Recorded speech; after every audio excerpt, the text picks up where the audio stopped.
Well, welcome to the program, everybody. My name is Emilio Ramos. It's good to be with you. Thank you for joining us, and it's good to be back with you. Let me just say that this is going to be a little bit of an update, maybe recapping some things of where Red Grace Media has been and what we've been doing and what we are going to do, Lord willing.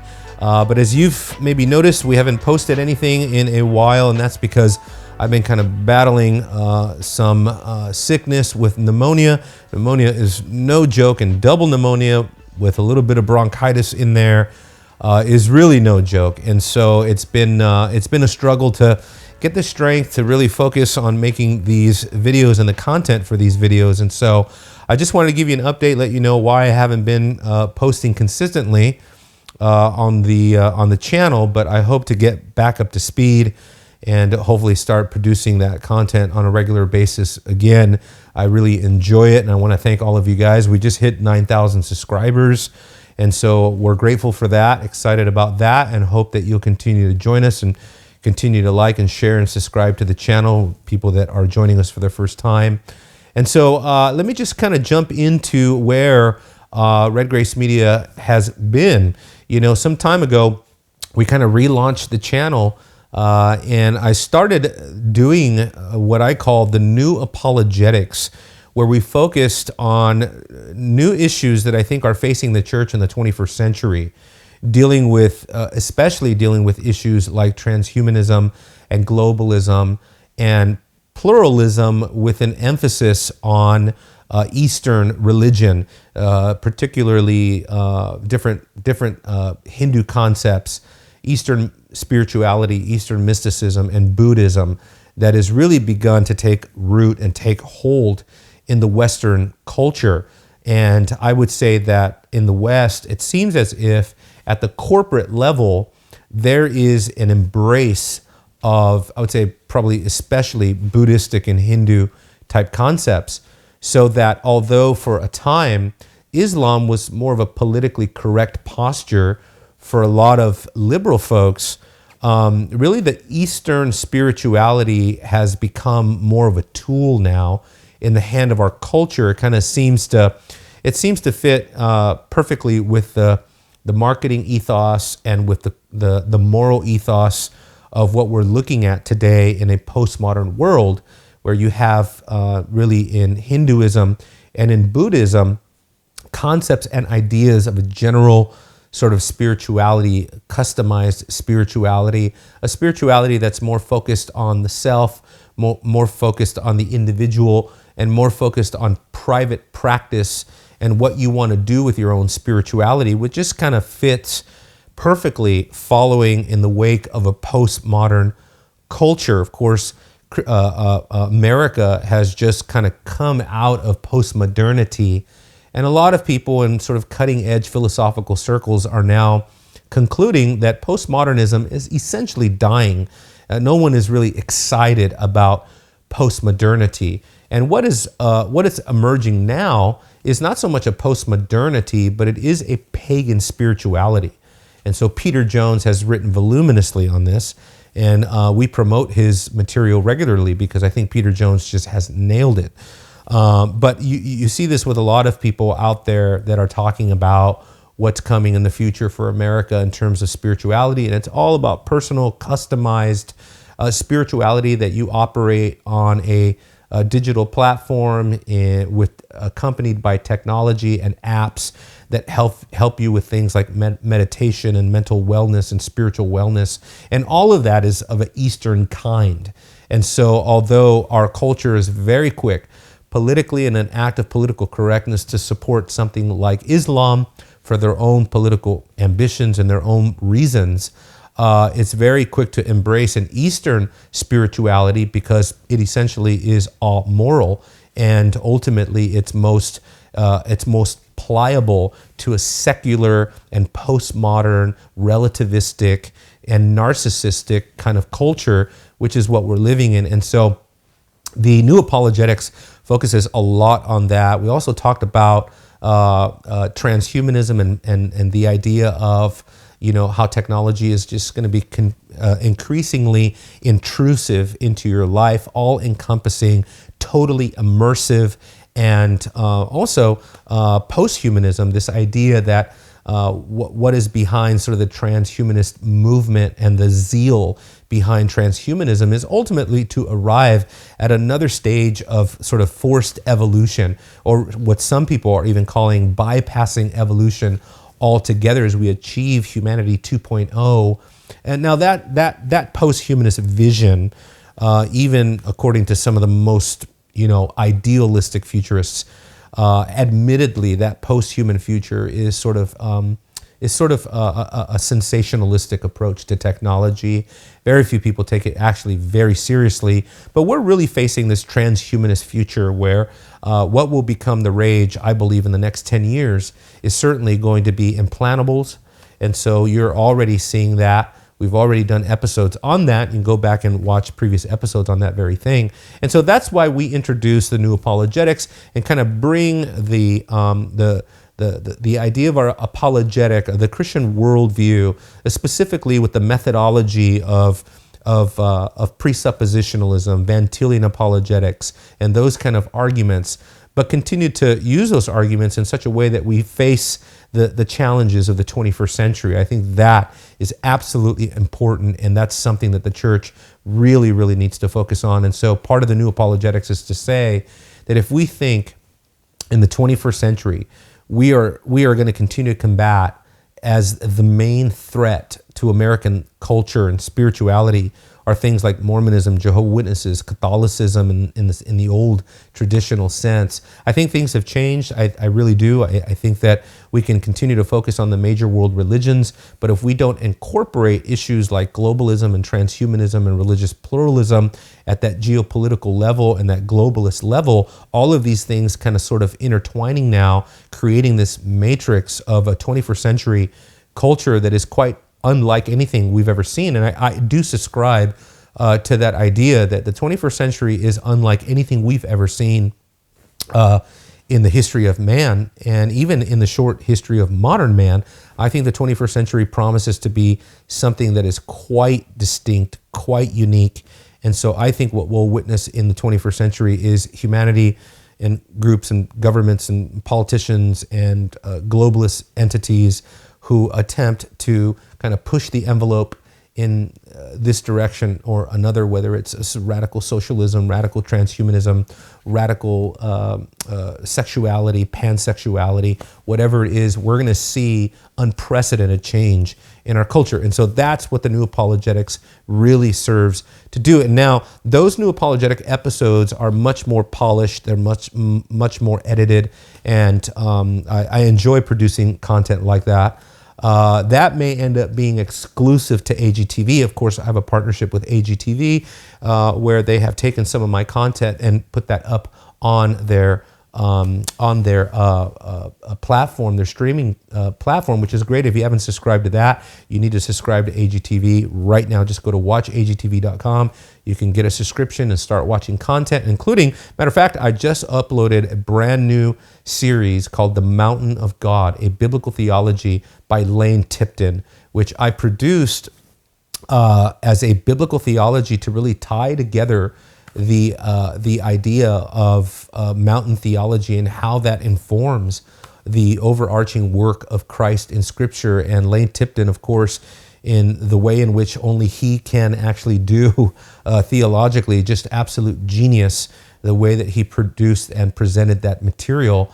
And so be sure to go and at least sign up for the free trial for AGTV and watch those episodes on the Mountain of God. They are just absolutely stellar. And so that would be really exciting if you guys were able to stream that content. Also, I just want to talk about Christ and Kingdom and why I launched that in conjunction to the new apologetics. Well, that's because the new apologetics is about apologetics and mainly cultural issues and stuff like that.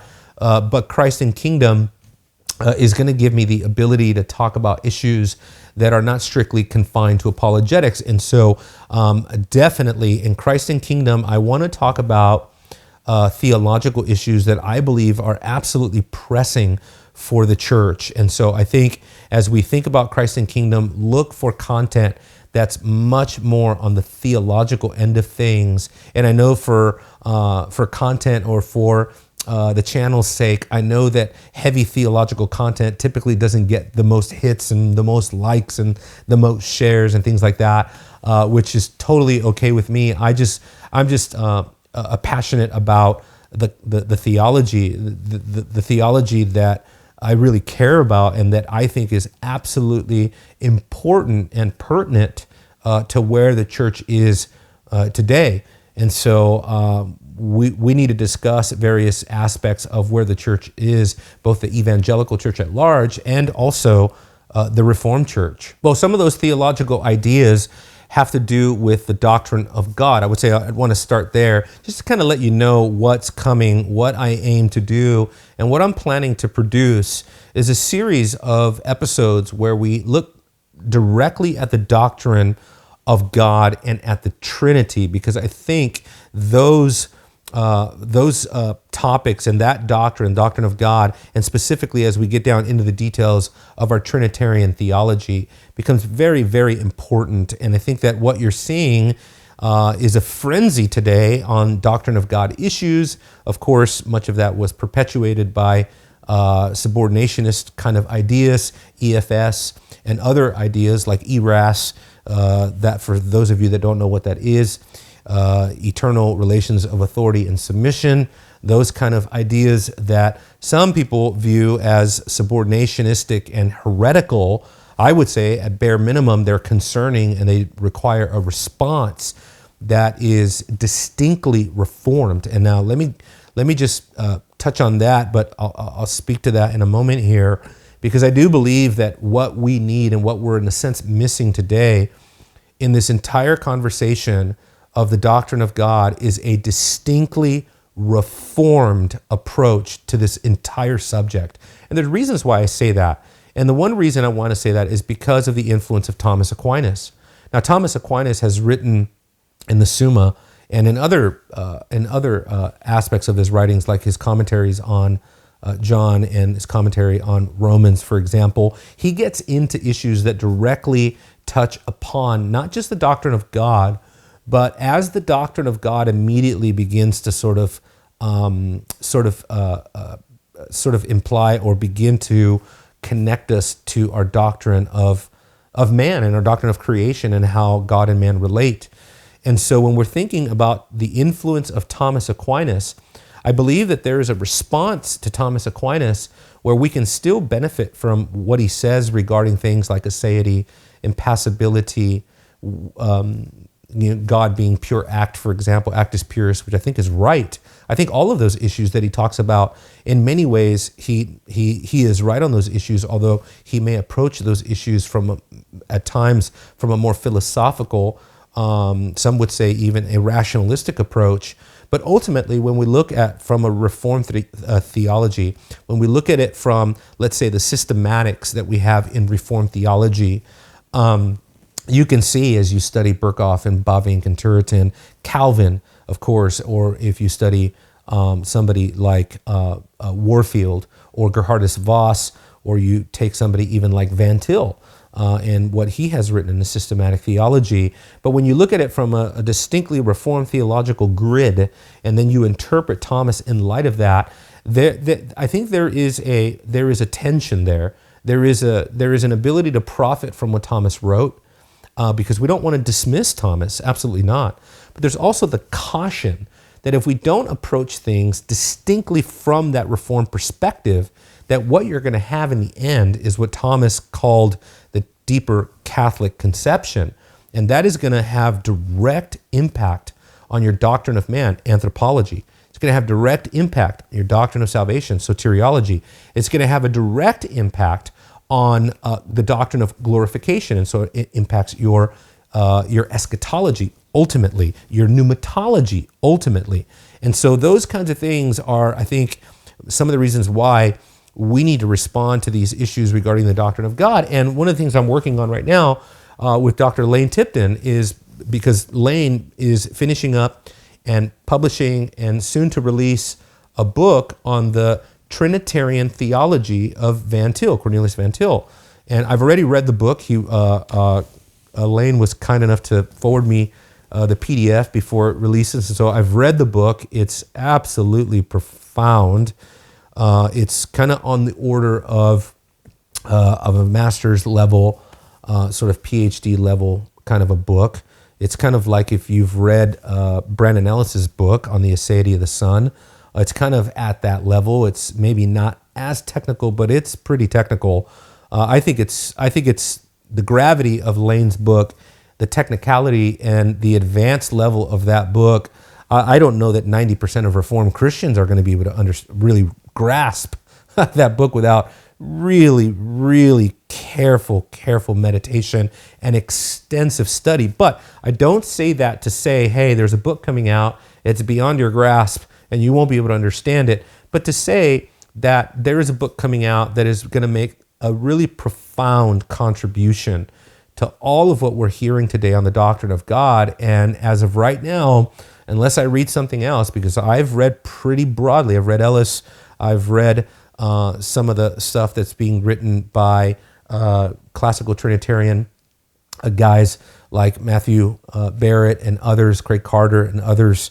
I've read some of the retrieval stuff that's been written, and I appreciate a lot of what's being done there, but I don't think it quite gets to where I stand with all of that theology distinctly from that Reformed perspective. And so we want to just approach this subject very self-consciously, very carefully, very methodically. But with Dr. Tipton, we're hoping he and I are hoping to get together and to do a number of podcasts together where we flesh out this theology and take, at least 4 hours. And so splice it up into numerous episodes where we can get really into the depths of this stuff and get into a proper doctrine of God, let's say, as Lane sees it, and that'll give me an opportunity to interact with Lane and ask him some very pertinent questions that I think the greater Reformed and evangelical world will want to know, given his position in Van-Tilian apologetics and Van-Tilian Trinitarian thought and those kinds of things. And so that is coming up. And let me just shift the focus here a little bit as we're thinking about the doctrine of God, as we're thinking about Trinitarian studies that are all the rage right now in all the seminaries and in many Reformed churches. And obviously, a lot of people are writing on this material right now. Let me just emphasize one thing that I think is absolutely important for us as we move forward. And I would say this is kind of more of a church culture thing, the way the church is being influenced today, and what are some of those issues that we have to kind of keep our eye on in terms of what is going to influence the church moving forward, let's say in the next 10, 20 years of the Christian church for the Lord tarry. I would say that we need to be very, very careful concerning relational theology. And specifically what I'm talking about is the influence of the concepts that are connected to mutualism and correlativism. Listen, mutualism and correlativism is not a modern concern, meaning it's not something that has happened in the last 10, 5, 10, 15, 20 years. But Van Til, actually, which is remarkable, Van Til, and this is something I shared with James Dolezal. He probably doesn't remember this, but I had a phone call with James Dolezal because I wanted to get with him and maybe do some stuff on doctrine of God, and that never materialized. Maybe it will, but on the phone, because Dolezal is much more Thomistic than I am, and is not Van Tilian, though he appreciates some of the stuff obviously Van Til did. But I told him, that it's interesting that in his book, All That Is in God, which I think is spot on as far as I can tell, especially his concerns regarding Bruce Ware and some of the stuff that he's written, that results specifically on what mutualism and correlativism are all about. And that was something that Van Til was talking about. I remember getting my first copy of Van Til back in 2001 or something like that. And I remember him harping on correlativism, mutualism, and all of these sort of panentheistic, if not pantheistic, concerns. And much of the time, I just didn't know how or why that was even relevant. Maybe outside of process theology or open theism or something like that, that back in that day, might have been kind of an issue with the Clark Pennock's of the world or something like that. But other than that, I remember that. But Van Til is writing in the 50s, the 60s. He's even earlier than that, of course, the 40s. Van Til is writing, and he is warning the church that the very heart of this discussion of worldview, of antithesis, the very heart of this discussion concerning God as the transcendental basis for predication is the issue of mutualism, and how that if we do not look at God as the one who is altogether other, totally, completely distinct, so that in that God and world relation, there is absolutely no mutualism whatsoever. There is no codependency. God does not depend on us as much as we depend on Him. God does not learn from us as much as we learn from Him. God does not change or does not add or subtract anything to Himself in His relationship to creation. And the issue of mutualism, therefore, is very, very important. So we kind of get into why that matters, maybe even all the way down to a practical and pastoral level. Why does that matter? Why does mutualism and correlativism, why does that matter today, given today's church climate and what is going on? And so we're going to talk about mutualism, among other things, in relationship to the doctrine of God. And so definitely look forward for episodes on that. And also things concerning Christian discipleship. I want to talk about the state of the church and how discipleship has been impacted in the last 25, 30 years, what has happened in evangelicalism. So we'll look at the state of the church, what has transpired, how the church has been effective, both positively, let's say, and negatively by certain things. But I also want to focus specifically on how the seeker-sensitive church, the market-driven church, the emergent church, and those kinds of influences, how they have detached us from the vital Christ of Scripture. That is, the life-giving Christ of Scripture, and how we, as believers, as disciples of Jesus Christ, how we can, in a sense, bridge that gap that has been created by a series of unbiblical patterns and trends and emphases and all sorts of unbiblical doctrines and teachings and practices and a culture that the church has created because of these seeker-sensitive and consumer-driven ideologies that have made inroads into the church, and the intrusion of the marketplace, the market ethos of the world, as David Wells would call it, and how that has infiltrated the church today. Now, for that, of course, I'll be looking at writers like David Wells, Peter Jones, and others. Peter Jones really emphasizing the paganism that has made inroads into the church. David Wells really looking at the way that the evangelical church has deteriorated doctrinally, in terms of its moral authority, and in terms of its distinct transcendent worldview and its pilgrim theology, so that the church views itself not just as some other voice at the table, not just another political party, not just another political opinion, not just another cultural influencer. We are not just cultural creatives alongside of other YouTube channels creating cultural things, but we are fundamentally distinct. We are fundamentally different than what you find in this world. In the language of the Apostle Paul, it's the difference between the spiritual man and the natural man. And as we know what Paul goes on to say there in 1 Corinthians chapter 2, 14 to 16, the Apostle Paul says, of course, that the natural man doesn't understand the things of the Spirit, but the spiritual man, of course he does. He discerns everything. And the fact that the natural man doesn't understand the things of the Spirit, of course, that ties us into the context of 1 Corinthians chapter 2, the most comprehensive epistemological and philosophical, I believe, sort of text in all of the Pauline corpus that really gets into the metaphysic of the Spirit, the epistemology of the believer as a uniquely and distinctly spiritual enterprise, supernatural, transcendent, unique, and distinctly other. And so that what we have as believers is not simply a conversation with everything around us.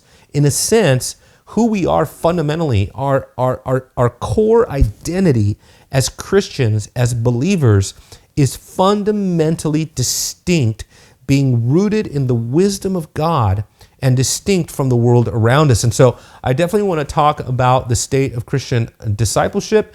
We are going to get into the details of all of that and just maybe talk about how that influences the way that we do church, the way that we do our communion with God, the way that our spirituality, our conduct, our character, everything is impacted by the way that we view Christianity in the current cultural climate of the church.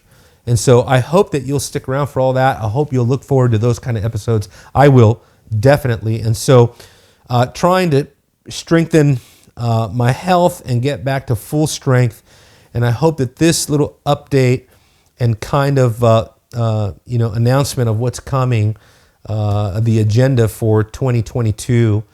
And then, of course, there's what's going on the world stage that could change everything if things get out of control. But I hope that we'll be able to continue to serve the Lord in this way, in this format.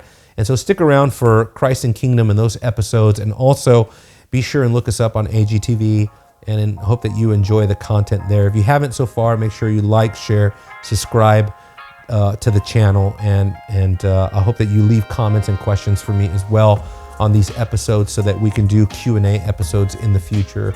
And so until next time, Lord willing, we'll be putting out a fully edited episode here real soon. God bless you. And for those of you that have been praying for me to make a full recovery here, thank you so much. God bless you. We'll see you next time.